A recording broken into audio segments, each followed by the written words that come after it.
Hello and welcome to the 189th installment of the Synapse Misfire Podcast. I'm your host, Chris, joined by other host, Jordan. That's me, baby. Jordan! What's up? Jordan! Yeah. Remind the people. You can find us on Apple Podcasts, Google Podcasts, Breaker, Red Puppet, Spotify, Pocket Cast, and your RSS feed, all linked below. Instagram, TikTok, you can find us there. We also have YouTube and Spotify with a video platform, and you can contact us via email, synapsemisfire@pm.me. Send your comments, questions, concerns, death threats, and Little Kitty Big City stuff. That game got a Switch release, physical, recently. A physical Switch release? Yeah. I want to go to the GameStop and get a Little Kitty Big City cartridge and just eat it like a potato chip. Okay. Just in front of the guy, just pay for it, and then It'll be $29.99. Oh yeah, sure. Yeah. Oh, enter your PIN. Oh. Boop, boop, boop. You excited to play the game? Actually, I think I might just bust it open here and just. That was a good one. Could I actually get another copy of this? Yeah. Sure, dude. By the end of it, all the copies are gone. You just ate them all. Every copy. It's like, sir, we had 52 copies of the game, and you bought all of them. And ate all Another one. Tubby wants to eat. Me hungry. It's like a national crisis. The fucking SWAT team shows up. The SWAT team shows up. There appears to be an obese man eating all the Nintendo Switch cartridges at a local GameStop. His only claim was he's hungry. Yeah. An official statement from the man himself. Me hungry. This was the last thing caught on a police chopper, and it's me jumping up at the chopper, grabbing the camera with a Nintendo Switch cartridge in my hand. Yeah. Yeah. All your teeth are like replaced by Switch cartridges. Like, what the hell is wrong with this guy? I become a Switch cartridge at the end of the day. Yeah. Like a giant one. Yeah. And I have the knowledge of every Switch release in my brain. You put the Switch cartridge into your, of course, a giant Switch. Of course. And it's just a game where you play as you. Well, because across the street, there's another GameStop with another fat guy eating all the Nintendo Switches. I feel like his feat is more impressive, dude. He's eating the batteries, too? Yep. He's crunching that lithium. He's like, his mouth is smoking. He's like, spicy. Yes. What's the Scoville on this one? And they're like, what the fuck? Sir, that's a lithium battery. You need to go to the hospital immediately. You're probably still not gonna survive. You're probably going to die. You just ate metal and glass. Yeah.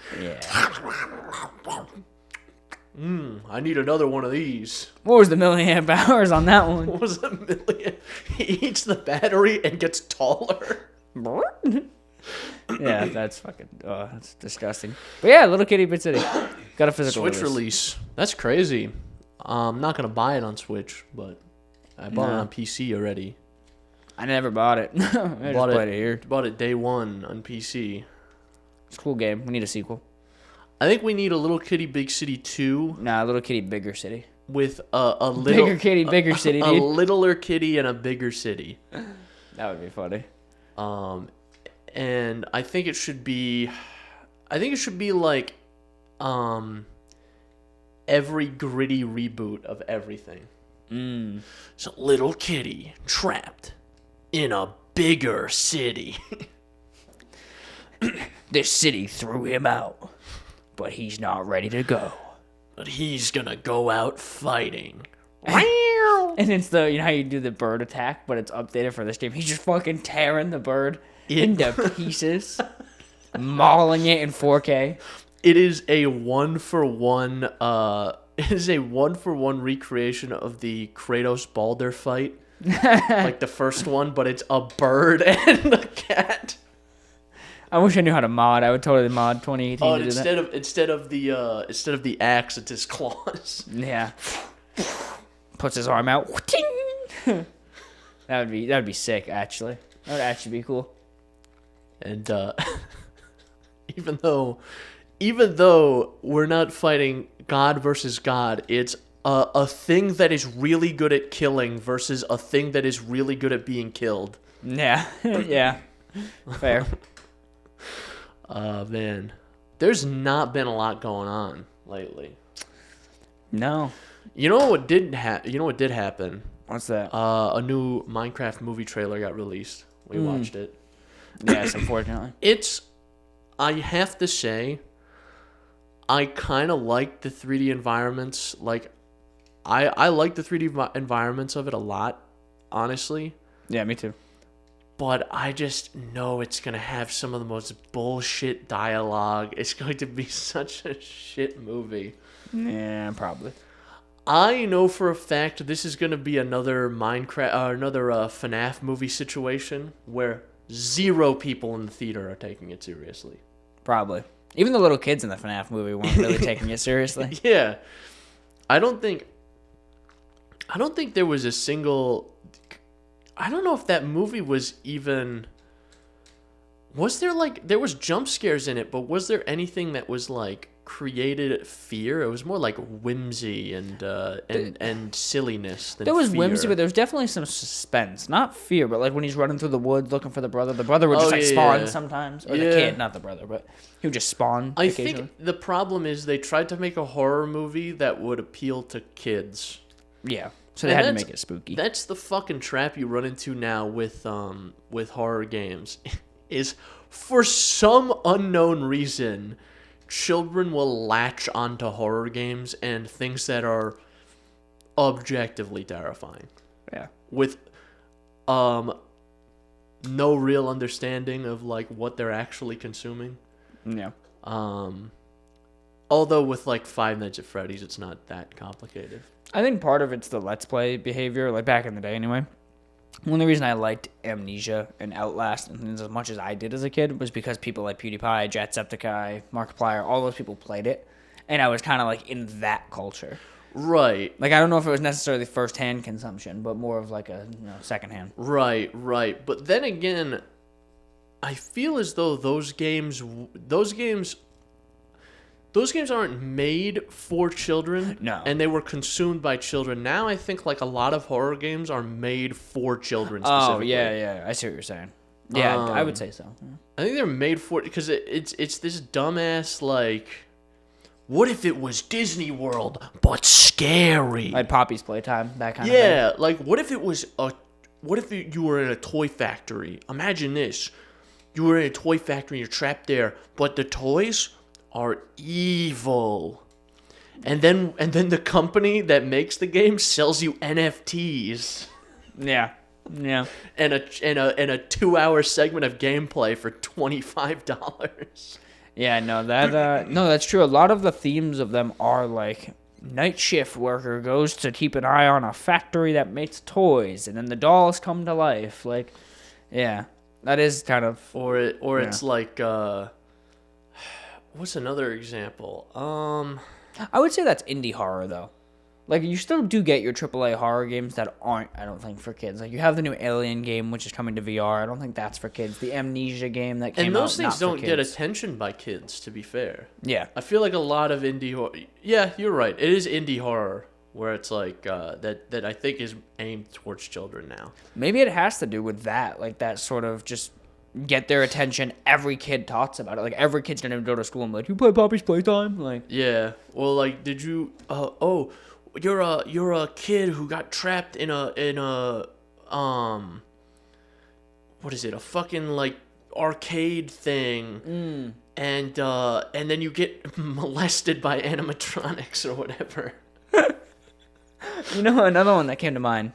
It's not technically toward kids, but I think there's a piece of it that is Choo Choo Charles, the one where Thomas the Train attacks you. I almost said a bad word about that. I almost said something bad about that one. Why? I almost said something particularly bad about that one. That game is, I think, conceptually and in practice, fucking ridiculous. How come? I know a lot of people like that. I never played it. I watched someone play like 10 minutes. But... I just think it's stupid. I don't have like a great reason. I just think it's stupid. You don't like the Demon Train? I think it's stupid. I don't like trains. And I don't like freaky spider trains. I don't like trains. I prefer planes. I think it's stupid. Yeah. I think it's a bit asinine. Yeah, I don't know. I don't know. If I was 10 years old, I would probably think different. Because when I was 10 years old, I read the original Jeff the Killer story, and I was like, this is fucking terrifying. Dude, you know what's crazy? I thought the same thing, and now I'm like, and if you think about it, what I have to recommend, I know I shouldn't shill other podcasts, other like extremely popular podcasts on this one, but if you read that story when you were a kid and it freaked you out, or even if you just read it, go and look up the episode of Creepcast where they read Jeff the Killer. It is honestly one of the funniest pieces of like creepypasta based media I've ever seen, because that story is objectively hilarious. Yeah. But point is, things are scarier when you're kids, and I think that's shitting up the horror genre. Yeah, I think so. The indie horror. You used to have like a lot of breakthrough horror indie games. I mean, that's kind of what Amnesia started as. Yeah. And now it's considered AAA because it's a big series and all that, and has a lot of funding. But like, yeah, I don't know. I mean, yeah. And I think this is a problem in the landscape of media where they're trying to make media in general that appeals to fucking everyone. Mm-hmm. And in that, it appeals to no one. Yeah. Like, if I cast a wide enough net, I'm actually just going to miss everyone. Yeah. Because everyone's going to be like, it's okay. Yeah. It's not for me. But, you know, I just think that it's part of the rapid enshittification. I've talked a lot about this, the enshittification of every fucking industry. Yeah. But I feel like the big thing with horror nowadays too is you kind of have two sides of it, where no one has, I don't think, found the perfect horror experience sort of medium, where it's like you either play a horror game like Resident Evil where it starts off kind of spooky, but by the end of it you've got a flamethrower, a shotgun, a sniper rifle, grenades, a chicken, a pizza, a roast beef. But you have all these weapons at your disposal. And Resident Evil 7 is definitely scarier, but like 8, by the end of it, you're just kind of like a walking tank. Yeah. Resident Evil 4 Remake is kind of spooky, but you're fucking Leon Kennedy. You're blocking chainsaws with your knives, so it's not really scary. Dead Space does a pretty good job. Like the remake of that did a pretty good job. And then you have the other side of it, which is kind of like the Outlasts of the world, like the newer versions of Outlast, where you have nothing at all, not a single defense, and it's almost like those games are kind of tedious. So there's no perfect medium. I feel like the closest thing I've played in recent years that's been a good balance of like you have defenses, but you're not getting like you're not overpowered, but you're not also getting frustrated that you literally can't do anything, right? Is probably Amnesia the Bunker, like I talked about a few episodes ago, because you do have a pistol. Yeah, it can't kill. Yeah, I was gonna say, don't you straight up just get a gun? You get a revolver. It can't kill, and it has a perfect balance, even on the difficulty I played, which I think was normal, of giving you just enough ammo where like sometimes you can get out of a scrap, but other times you have to use wits. Like you're not able to kill the thing. You can really only spook it or stun it. And the way that you can hide and the use of the flashlight that makes noise, so you're always on edge. Like, you're in the dark, and you're like, all right, I'm going to charge this flashlight. And then you'll pull it, and all of a sudden, it'll be like, and all of a sudden, you'll hear something behind you. You're like, fuck, it heard it. And now you're like, shit, where do I go? What do I do? Like, that was the only horror game in recent history that I actually, at one point, went into a room, was searching with my flashlight. I'm yanking the cord. I'm like, all right, I can see. I'm picking up supplies, and all of a sudden, I just hear a door behind me bust open. Oh, shit. And I fucking sprint, jump through like a doorway, slide under a bed, and then the flashlight's starting to dim, because it's obviously on a timer after you charge it. It starts dimming. The second door busts open, and this fucking monster runs in, and then the flashlight goes out, and I'm just sitting there in the dark listening to near me the whole time. Until eventually I hear it like leave down a hallway. I crawl out under the bed. I peek out of the hallway, and it's like walking down a hallway. And I'm like, holy fuck. That was a decent balance. I couldn't kill the thing, but yeah, I don't know. That was I spooky. like the idea of not being fully helpless. Yeah. But not being overpowered. either, and that's a balance that like not a lot of games get right. No. I think as much as it's not a horror game per se, I think Subnautica does a decent job of that. Where you have defenses, like you can get a plasma rifle that are like the what is it called? It's not plasma rifle. Oh, the paralysis rifle or whatever. So, like, if some big fish is trying to fuck with you, you can go, and it gets enveloped in, like, a ball, and it's stunned for, like, a period of time. And it gives you time to get the fuck out. Yeah. And you're not completely defenseless, is what I'm saying. Well, yeah, like you said, like they have a hard time balancing. I feel like that's how the Forest is. I know you've said the Sons of the Forest is this way too, where like you start off kind of spooked out, and then like eventually you just become a slaughtering machine. You know. The thing with the Forest is, and Sons of the Forest is that balance when you go into the caves, the balance definitely shifts. Yeah, like true. You go from on land being an absolute demon, you become the hunter at some point on land, and then you go underground and you are hunted immediately. Yeah. Because there's like weird finger monsters and mutant babies and weird penis men who try to touch you or whatever. Yeah.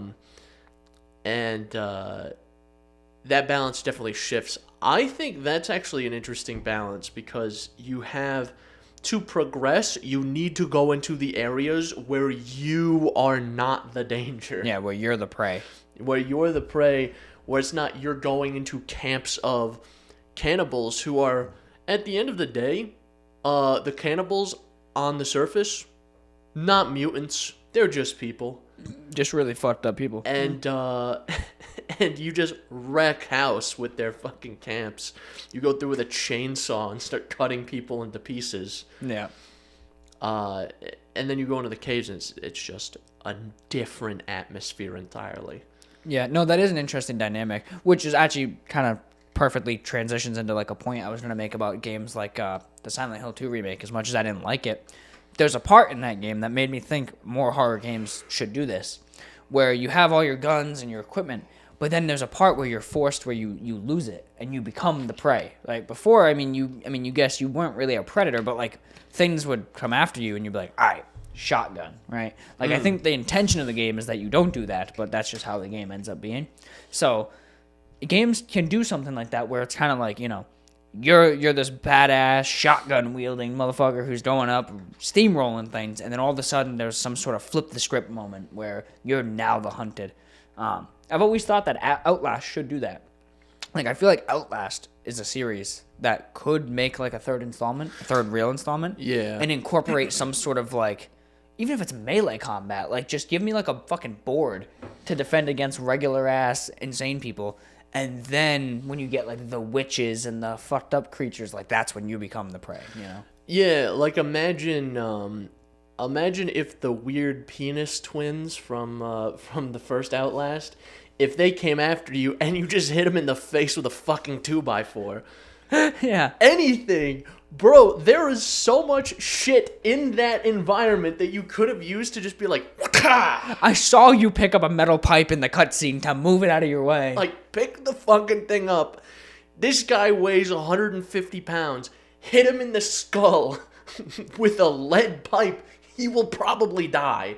Or even the fucking scissor hands guy, dude. If you had that pipe, just jam that shit in the scissors. He ain't cutting that. Just jam that shit. And then kick him in the nuts and punch him in the face, bro. Did he have his cheeks out? He did have his Jam that cheeks shit up his ass. I under a bed with this pipe.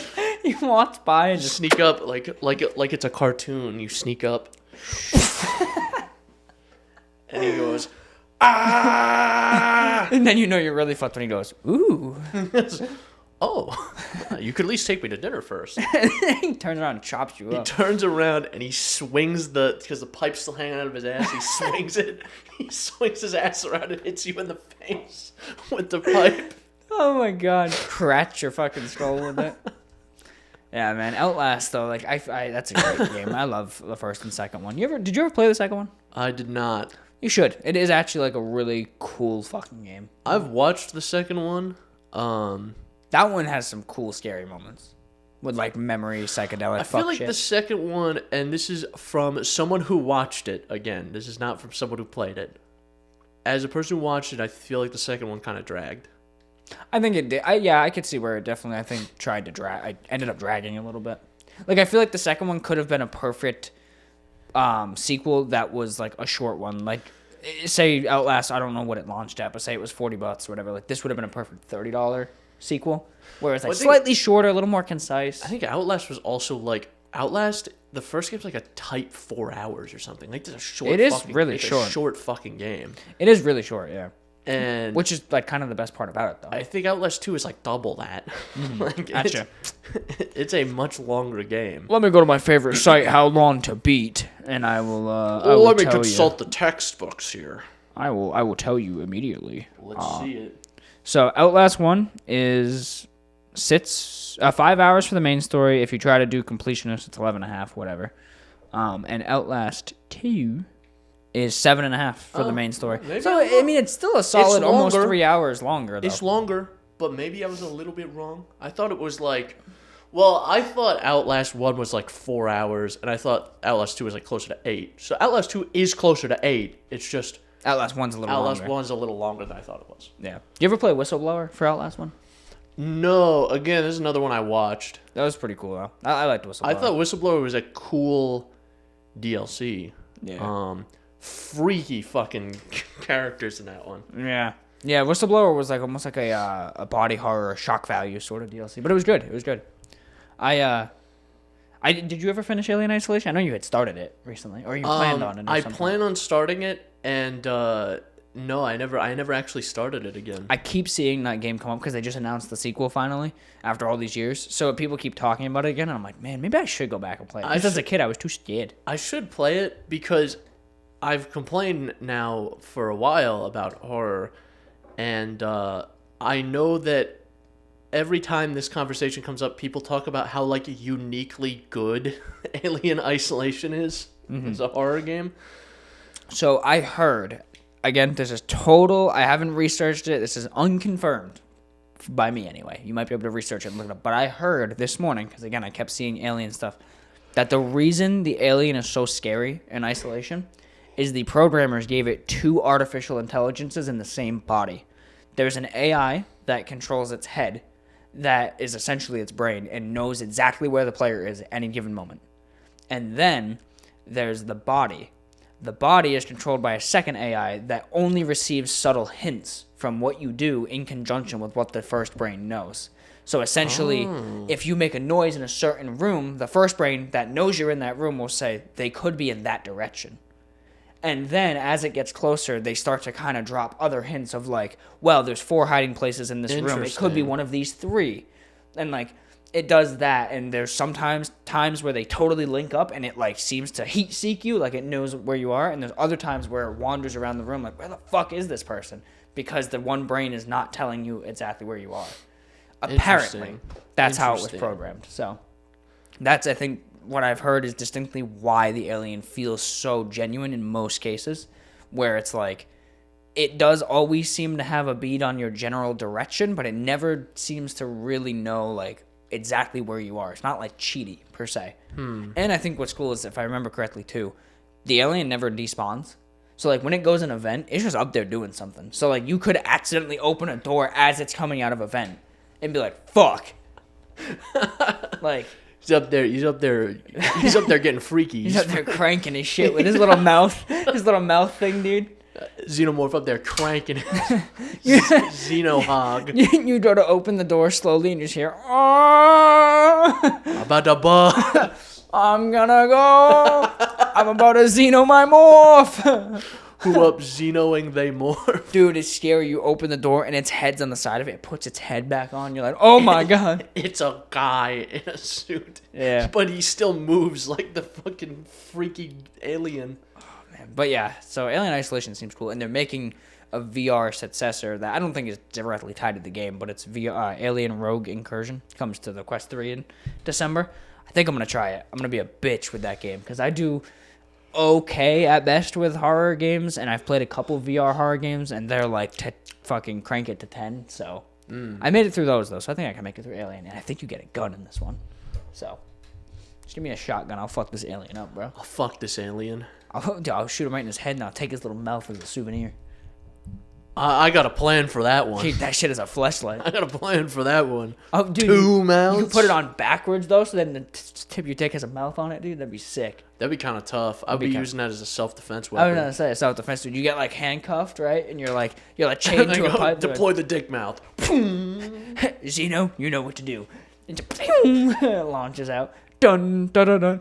Like it's a fucking Beyblade. It just gets launched out. Yeah. But yeah, horror games could use a little love, I think. But we get some good ones though from time to time. We do. Time or two. Time or two, we get some. So hopefully, Alien Isolation 2 will be one. Stalker 2 just came out, and as buggy and kind of ass cheats in a way that game is, from what I've heard, like performance-wise. I've heard that it captures the old school PC game magic with sort of its tropes and it's a little spooky. To be fair, the game did have to get delayed because the guys who were making it had to go fight in a war. So yeah, 100%. Like this is way more forgivable than Cyberpunk, like for sure. Yeah, like there wasn't developers making Cyberpunk going, "Oh, we gotta go fight the Russians really quick." Yeah, so. Kind of crazy that the game even got made. No, it's actually like fucking super impressive. Yeah, that's insane. Kudos to them for that. But yeah, that game I've heard has a little bit of spook factor to it. So, but again, spooky. It's another game that I think balances that line of like you do have a gun and you do have things to protect yourself, but you have very limited resources with that gun. You know what game I will say was super fucking underwhelming? Let me be a little nicer. It was underwhelming because, like, I knew the premise already. I didn't know what happens, but I knew the premise. Was Iron Lung. I played Iron Lung. That's what it was. It was that you were playing a few times back. Oh, man. That game takes, like, an hour to play. It's very short. And it's... There are a couple moments where I'm like, oh, that's pretty spooky.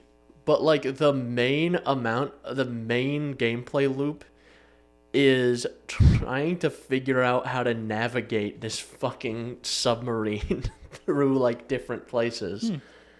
And there's some freaky moments where like you hear something outside the submarine and you take a picture and it's a big eye looking at it. And then at the end you get to the last thing you're supposed to take a picture of. You turn around to go take the picture and a fucking worm creature just jump scares you, and that's the end of the game. I was like, that's interesting, it's fun, I guess, but like, give me a little more payoff than just a... How do you think that'll go for the movie? I think it has really good legs for a movie. Yeah, I was gonna say I kind of feel that after how you just described it. You can portray the feeling of isolation and loneliness and pure abject horror, I think, much better in a movie than you can in a game. I feel like for the movie, it really needs, like, if anything can't slack for the movie, it's gonna have to be the sound design. Like, I think the sound design is what is going to sell that isolation. Yeah. So. And the thing that's I like the most about the game is the lore of like you're on a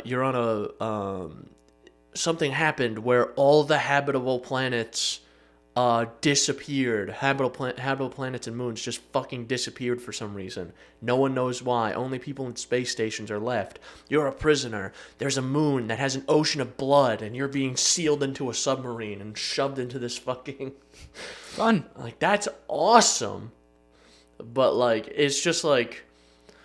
Okay, navigate to this point, do this and this. I'll take a picture. Oh, that's weird. All right, go here and take a little picture. Okay, cool. And is there any sort of skill to it? Like, can you die? Can you fail? Can you fuck up? Or is it just... Oh yeah, you can ram the submarine into stuff enough that it blows up and makes the loudest noise I've ever heard in my entire life. It's probably what decompression sounds like, honestly. Oh, probably. Actually, yeah. That's probably what it is. I should call up the Titan submersible people and have them and let them tell me. That's so crazy. that concept is fucking terrifying as well. Where you're just it's in the story. It's the only submarine they have, and it's way below its crush depth, and you're welded inside, and that's why you can only see out through like a fucking a damn camera on the front. And the idea that you like bink into the side of a cave, it goes boom, you turn into a crushed soda can. You know, submarines don't really have windows. I didn't know that. I had no idea of that. I said this at work, and then my manager, who was Navy, proved me wrong. I was pissed. Was he okay? I mean, well, I think submarines like that are different. Well, big submarines, yes, don't have windows, but even the smaller, like research ones, there's very few that have any sort of window or anything. From what we looked up anyway. Like I couldn't find any. Like I imagine most of them just have cameras, right? Yeah. Like so, this is what I thought of, right? Is I always picture submarine as this little fucking oblong, almost like a nuke shaped thing with little circle port windows. Those don't exist, I guess. That's precisely what I'm picturing. When I picture submarine, or I'm picturing like a war vessel. Yeah. Like big, oblong, gray, like naval vessel. Yeah, those don't really have a window besides sometimes at the top, where I'm assuming like the helm, quote unquote, would be. And then, when we were looking for other submarines, because I showed him a picture from SpongeBob. I'm like, this is how I picture That's a submarine. That's a real one. Can't even find them. Cannot find any record of those like existing. I'm also picturing as well the submarines in Subnautica. Oh, those big ass, those fucking fancy things. Like the Cyclops submarine has like a big ass windshield. So they have a thing. It doesn't go very deep, but it's called a research vessel. That is kind of like the Cyclops. It's a big sort of curved glass window in the front, and that's it. And it's just like a little robot that goes underwater and can like pick up stones and shit.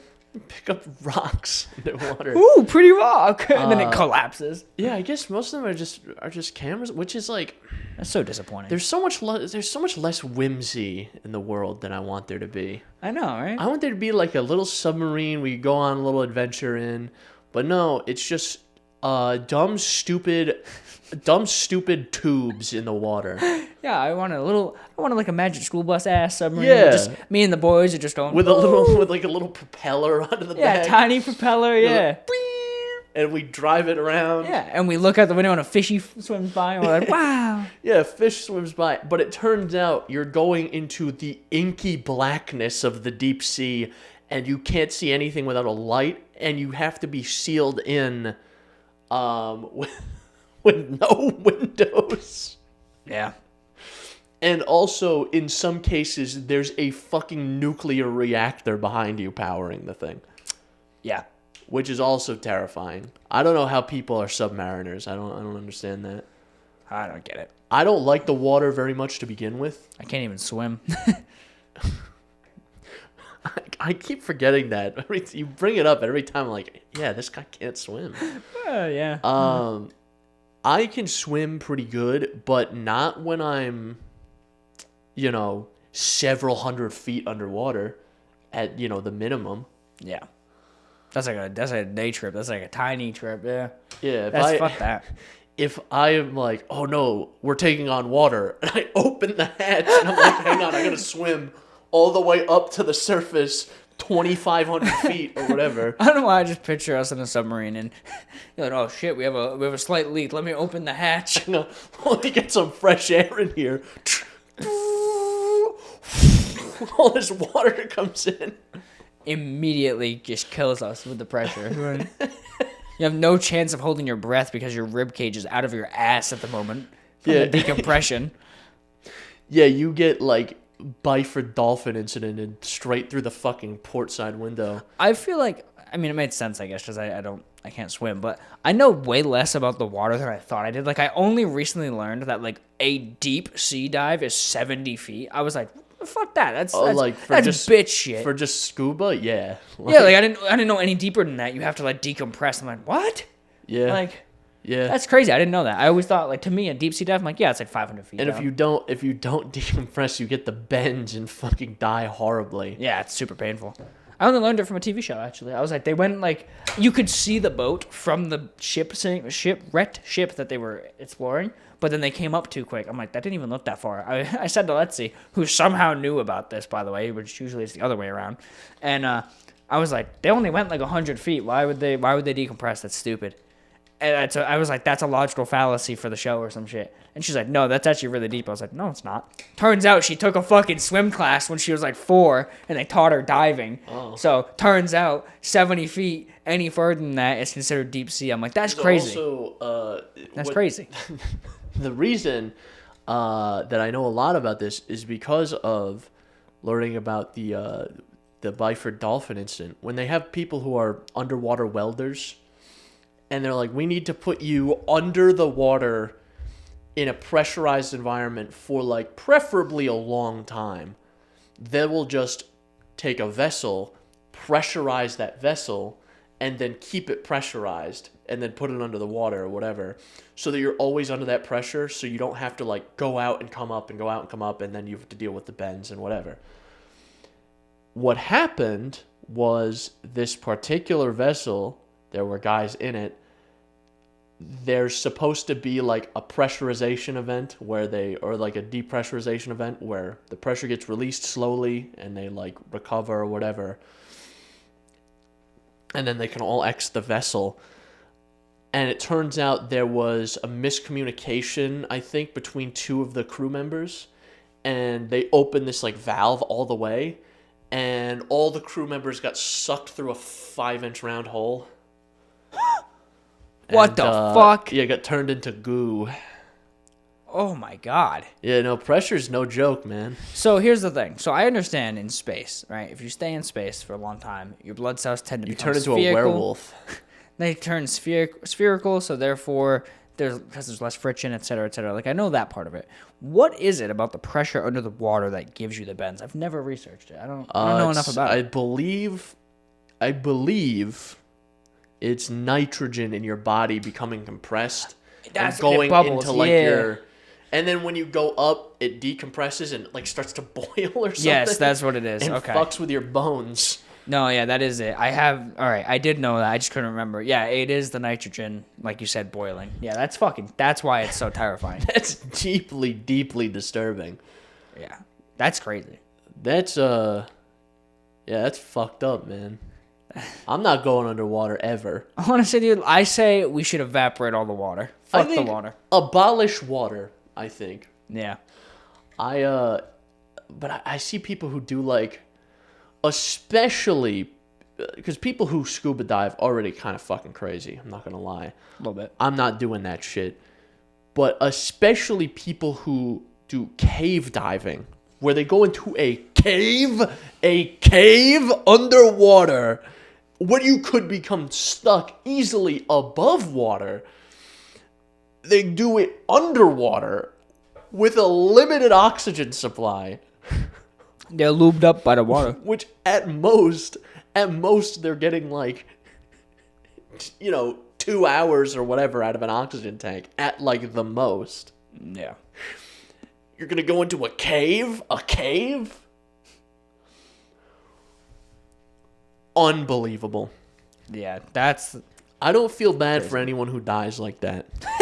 It's like, you shouldn't have been fucking around in a cave, dumbass. You ever seen the one with the guy who got stuck above land, got stuck upside down in a cave for like 29 hours? And they pulled him out.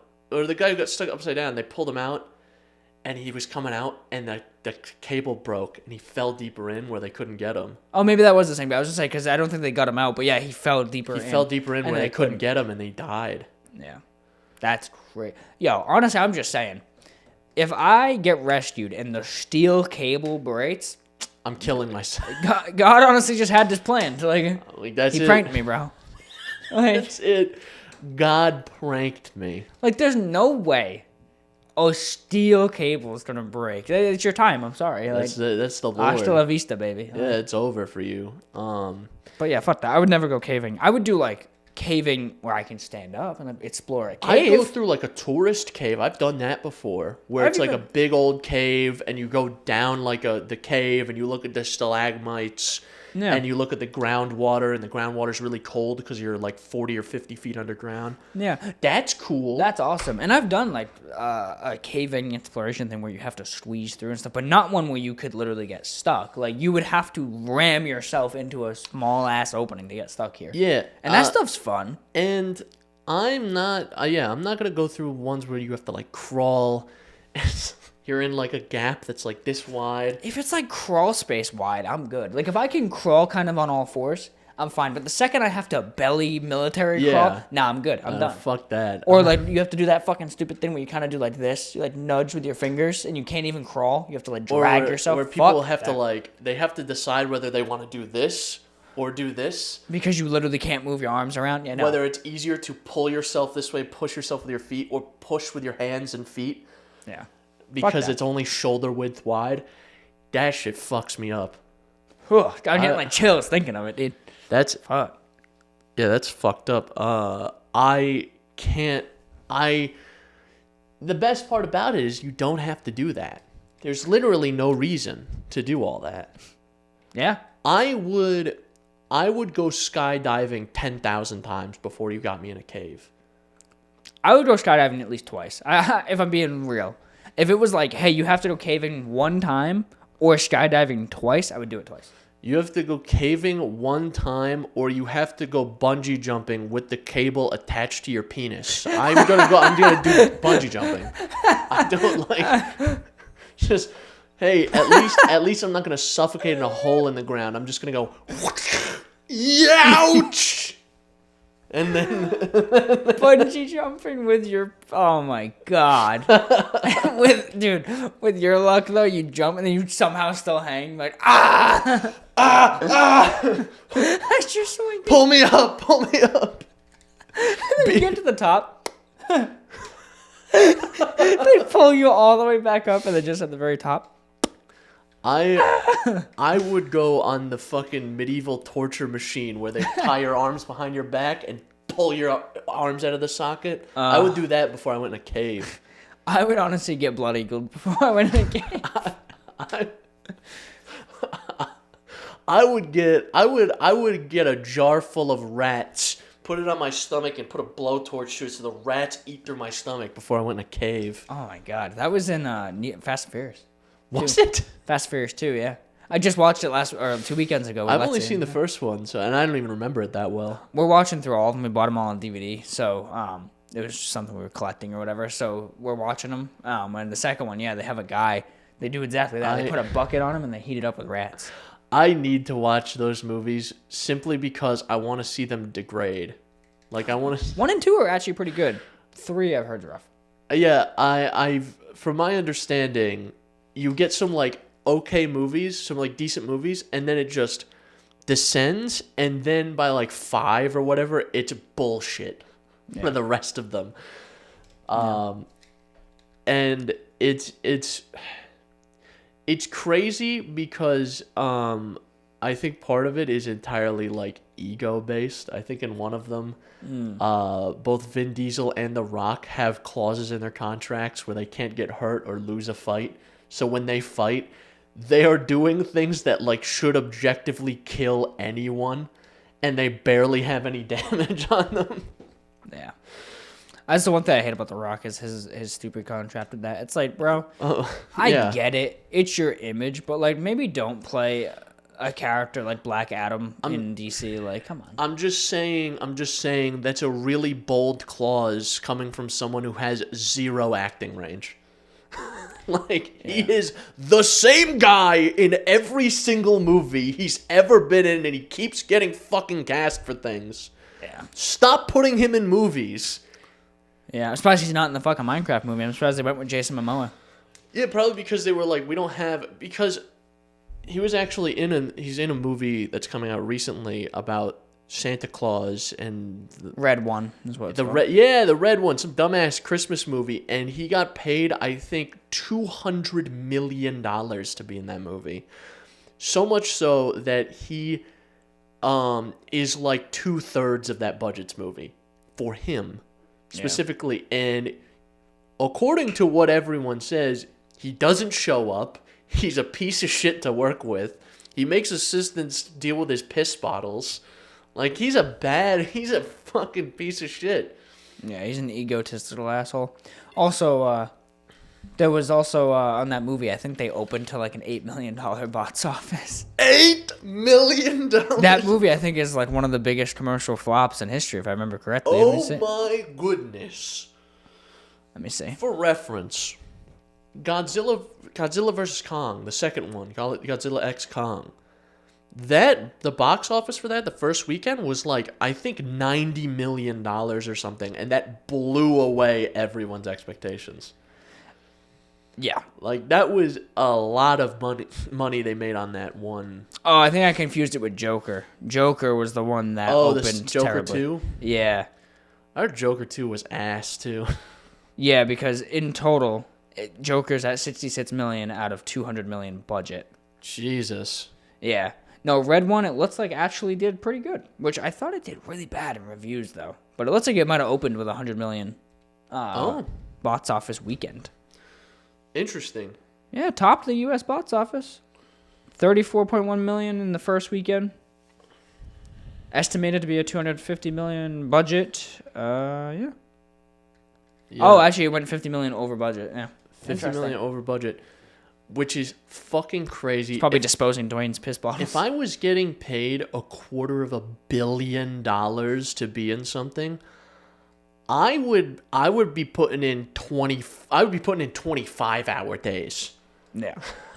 Like, and then I would disappear. You would never. I don't understand personally people who are like extraordinarily rich, like people who are like richer than God, who still do stuff. Yeah. And like, why does Jeff Bezos still do anything? You know, why does Elon Musk still do anything? I would have cashed out a long fucking time ago, and I would have disappeared. Yeah, it's just their aspirations. Like, they must enjoy what they do enough that they want to do it. But I'm in the same boat where, like, if I did a thing, regardless of what it was handed $500 million, I'd be like, all right, deuces. All right, see ya. Like, you wouldn't catch me at work. You wouldn't catch me making movies. I'd be living it up. If I made like $10 million, I'd just be like, all right, it's over. I'm out of here. And the only evidence you would see that I'm still alive is you would see there would be a town that would have like an uptick in Bigfoot sightings. and it just turns out there's a large hairy man in the woods. Yeah. I mean, if you think about it, a good job making $100K a year, even if you worked for like 50 years, right? If you had that job straight out of high school, retire at like 67, right? That's only $500,000, right? If you had $10 million handed to you.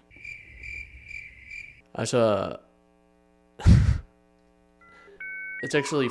Oh, $5 million. No. I said that totally wrong. Yeah. $5 million? I think so. Yeah, $5 million. Yeah. I didn't carry the zero. $5 million. $5 million. So you still have double that. Just handed to you. That'd be crazy. Yeah, I don't get it, personally. Yeah. That would be awesome. I would be working on just passion projects at that point. Which would then probably take your whole budget and bankrupt your ass. I'm gonna pay $40,000 to bots my friend Alex in a bot ceremony. I think personally, like, a lot of my passion projects are very cheap. Yeah, probably. Relatively. They would only go up, though, don't you think? After you did one and it was successful, then you'd have like this grandiose vision above that. My passion project would become... It's fentanyl. Yeah, my passion project's fentanyl. I buy $10 million of fentanyl, and I get a comically large syringe and put all of it in the syringe, and I get like... I use my last money to hire a guy to... with like an excavator to push down on the plunger as it injects $10 million of fent directly into my vein, and I explode. Oh man, you know what I was just thinking of? You heard about this? I know you did. Because our friend told you or whatever. My college is missing test scores for me, so I got put in like a special math class. Oh my god, dude! Apparently, I still need that. If I said 500,000, I'm just thinking of that. That shit was crazy. Yeah, I got to take a test to get out of that. I got put into a math class where the first problem and the first homework assignment is the number 63 spelled out, like with letters, and it says, how do you write this as a number? So, basically, I think if you're in that class, if they have to put you in that class, I don't think college is for you, man. I'm surprised they even offer that, to be honest with you. You got put there by mistake, so that's different. That reminds me of the time that when I was in 8th grade, there was this like fucking class we had to take that was, it was basically you would go on the computer, on computers and take tests or whatever. And that was the whole class. It was fucking weird. There would be like a learning section and then you would take a test. Okay. And it was all math and science bullshit. Ew. And there was one, and it was all like grade level math, like you would have to do. It was grade level. So like when I was in 8th grade, we were doing like 8th grade level math. And then there was one module that we got that we started, and I forget when we had this. It might have been like the end of the day. It might have been like a last period class we had, because there was just like 3 of us, and we were all sitting in this class losing our shit because the module we got had a lesson on how to count in it. There you go. And we're like, hang on, how many beach balls are here? 1, 2, 3, 4, 5. Good. It was like how to count to 10 or some shit. I was like, how did this get in here? I was doing algebra 2 minutes ago. Yeah. Yeah. Well, I just find it funny when I'm in a chemistry class right now where I'm doing fucking chemical equations and molar mass and all these advanced calculations for chemical compounds. And then I got put in a math class. It's like, how do you write this number? And then did you see the later homework assignment that I think he sent? It said the number, I don't know how I remember this number so well, but it was 18,634 in extended notation. So it was 10,000 plus 8,000 plus 300 plus 60 plus 4 or whatever. You write that out. I'm like, why is this a homework assignment? Like, come on. This is like, I'm not shitting you. This is like kindergarten or first grade math. Yeah. When they have, did you have the things in kindergarten where there was like a bunch of little blue blocks? And they would be like, this is a 1 block. And there was like a line of them. And they were like, this is 10. And there was like a little square. They're like, this is 100. I feel like I did. And then they had the big ass cube. It's kind of like this is 1,000. It's kind of like a physical times table in a way, almost. Yeah. Yeah, and it was like, how many 10s and 1s are in this number? And you would have to grab the little like, okay, there's 5 10s and 6 1s. Mm-hmm. Yeah. I don't know how to tell people this, but yeah, if you're in that class and you were put there on purpose, it's over for you. Yeah, I assume you missed the boat. You missed the boat. You're not gonna be able to learn anything. I assume, truthfully, that the class is probably for non-native English speakers. Like they don't speak English. If that's the case, that's different. Like I don't know what it's for, but like that's the one thing that would make sense to me. Like, why am I learning how to write 63 from the word 63? You know. But if it's telling you how to do like, well, this is 1 10,000, 8 1,000s. That's a problem with math and counting. Yeah. Not a language difference. Yeah. True. But that's fucking insane. Yeah, but apparently I need that class because that math I did a little while ago was rough. I was like, I'm so fried that I've been working on it. I genuinely have put this week probably 14 or 15 hours into my final that I'm working on. Hell yeah, dude. So I'm just like, I'm so fried with school and math and numbers and data and so fucking... Oh, I can't wait for this damn semester to be over, man. But you know what I did do, Chris? There's one thing I want to touch on that I think is so cool, and it's been getting me hard. Real hard. What'd you do? I'm just emulating games on the Ally. That's all I was doing. Oh, I don't. Yeah. Okay. Yeah, it's just there's no need for all that. Yeah, I don't know. I'm sorry. I get out of hand sometimes. Yeah, I think we got to talk about your. We got to talk about your conduct on this show. Yeah, no, that's fair. Yeah. No, but so I went down a rabbit hole after I think it was our last podcast. I had talked about dual booting and stuff, and I just keep getting this like earworm who wants me to tinker for some reason. I don't know what the fuck's going on, but the worm in my brain telling me to tinker with various objects. For real.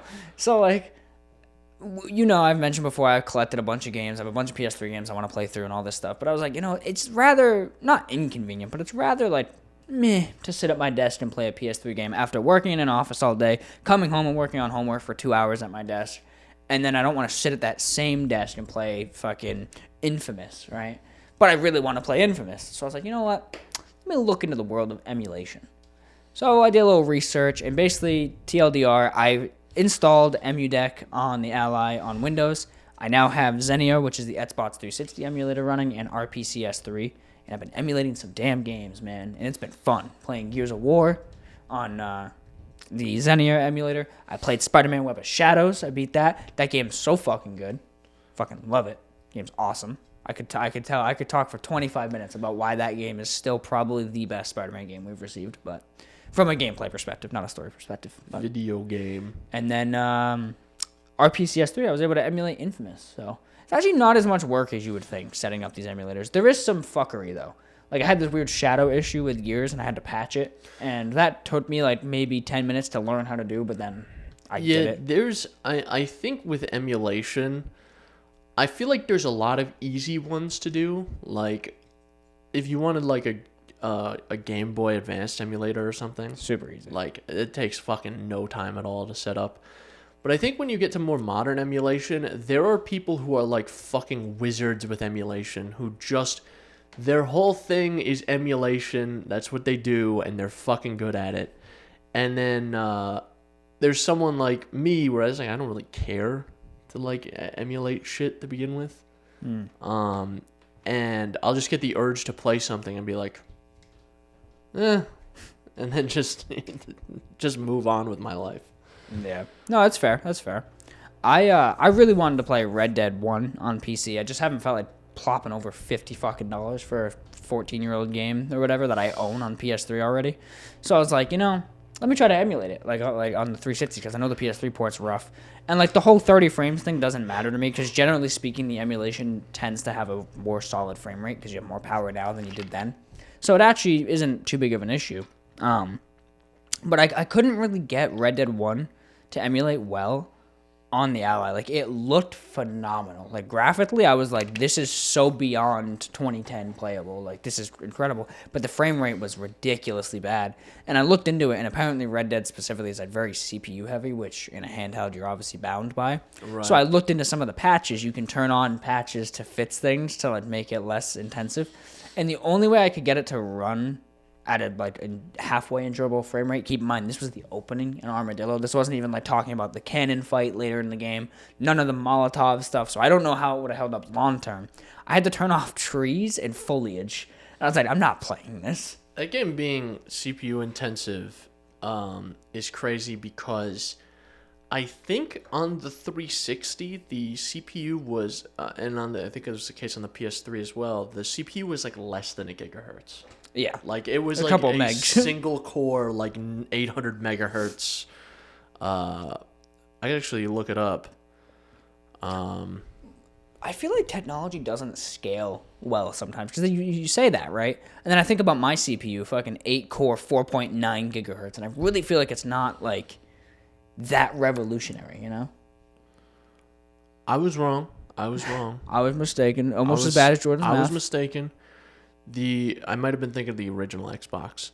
The Xbox 360 had an IBM PowerPC based 3-core 3.2 gigahertz processor. That's pretty good, actually. That's pretty good. Triple core? What does like an Xbox Series have for a processor? What's the specs on that? Pull that shit up. Series X CPU. AMD Zen 2 8-core 3.8 gigahertz. I'm really surprised with the size of modern consoles. They weren't able to put better cooling to make them overclocked to a higher speed, like how my i9 is. I have it overclocked to 4.6 gigahertz from, I think, a base of 4.0. I'm really surprised they weren't able to do that with some of these bigger consoles, you know? So, because 3.8's really not that fast. In 2024, not really. Yeah. Like, I think there was a time where CPU speeds, like, kind of stagnated. Like, Yeah, it definitely. was like Xbox 360 was 3.2 gigahertz, And 2 generations later, and it's like 2.8. 3 to 3.8 was like kind of the range that we got from like for like 20 fucking years. From like 2000 to like probably 2017 or so. And then it was like, okay, yeah, every CPU is like, we can boost to like well over 5 gigahertz now. Yeah. Just, I don't know what happened Yeah, there. I don't know. Whereas like our boost is 4.2, or now our boost is like 5.5. I mean, mine's at 4.8, and that's a old CPU from back when we were in high school and we built that computer together. Like, I don't know what my boost frequency is. I don't really know, but I think it's like I think it actually might be like 4.2 or 4.5. I mean, the CPUs we have are from the same gen because you built yours around the same time. Yours is just AMD, so Yeah. they probably are around that thing. But yeah, I'm at 4.8, and that's with standard liquid cooling AIO. It's not even like proprietary cooling with all these mods and undervolting and like. That's just I hit a button and it boosted. yeah, I hit the boost button. I hit the turbo mode. Yeah. I put a turbo on that thing. Yeah, so definitely interesting. But emulation is fucking awesome, though. I really do have to say, like, maybe it's because I'm so nostalgic for like old games, but I really enjoy having a modern device that I can just hop into an old game that would be so not inaccessible now, but so inconvenient to access now.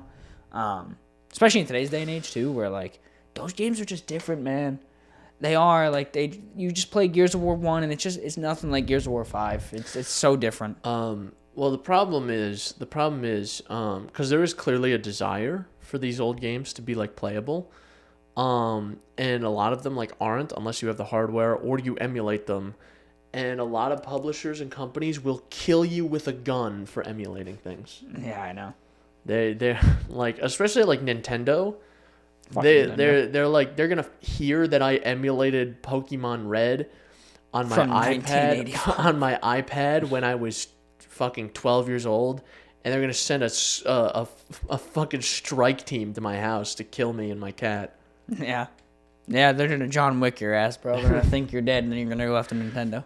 They're gonna kill me. They're gonna kill my cat, or they're gonna wound me, and they're gonna kill the cat. And I'm gonna get these fuckers. Dude, honestly, you as John Wick with the hair pulled back like you have right now would be fucking sick. I'm gonna go in, instead of John Wick, I'm gonna be John Freak. And instead of killing them, I'm gonna touch them. John Freak. I'll be John Freak. Not Jon Snow, not John Wick, John Freak. Instead of killing them, I'm gonna touches them. Look what you did to Chunk as he's holding this guy down and just jerking him off. Look what you did! I have a Polaroid picture of the cat. Look what you did! Look what you did! You're jerking him off. I have like my knee pinning him down. I'm just, look what you did! Look at it!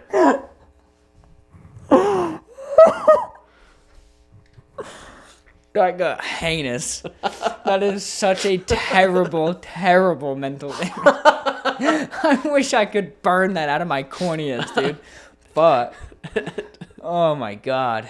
I'm covered in like blood and cum And lube. Yeah, I'm like a.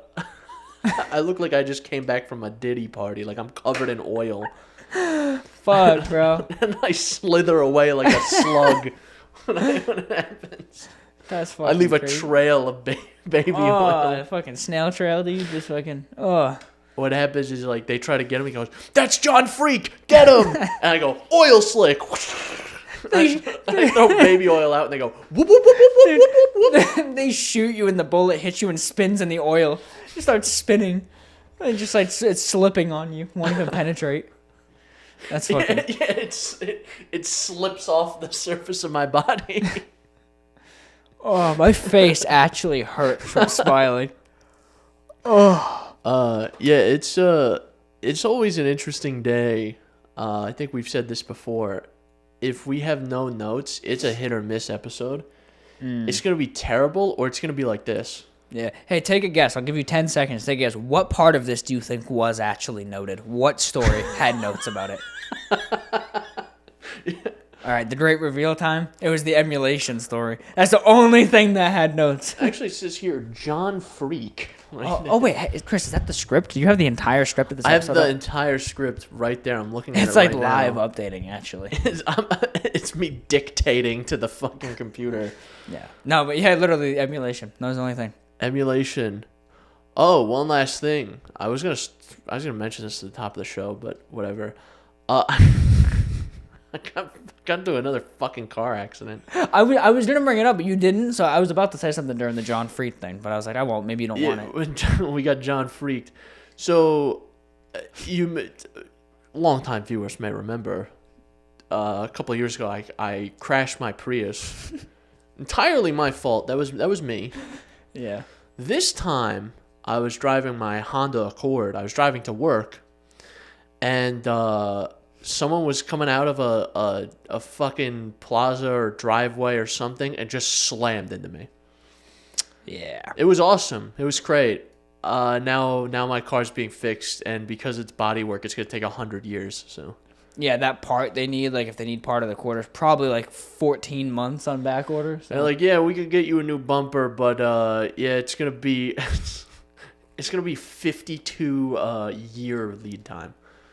But like, yeah. I'm most concerned about my rim because like the way it hit was like right where my back wheel is, and the rim is all scuffed up. I'm like, didn't you just get those somewhere recently, or are those the factory ones? Those are factory. Oh, that's even worse, actually. Like a factory Honda rim from like a pretty rare trim model is gonna fucking cost a fortune. Not my money. It's gonna cost a fortune for the insurance company. Fuck them. Because this time, because I was in the road, driving on the road where you drive, and someone pulled out into the road where I was driving and hit me, it's not my fucking fault. You automatically have right of way if you're going. I was going like 40 miles an hour on the road. It's like not a side street. It's a busy road I was on. It's like a divided highway from your description. Yes, it's something like similar. It was like a big 4-lane road I was on. That's still crazy to me. And, so that's what, 3? Is that 3 accidents? No, that's 2.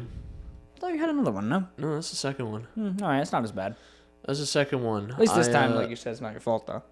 Yeah. So I shouldn't be John freaked by the Geico lizard. Dude, he's gonna oil himself up from slinking into your door. He's gonna get oiled up and slink through my house. I think John Freak is one of my new favorite characters that's ever come out of this show. John Freak. I think that's a really funny fucking character. Nintendo's gonna strike us for even saying that about their insets, but yeah, John Freak. Oh man, all right, that's it. That's all I got. Let's get the frick out of here. Yeah. So, remind the people.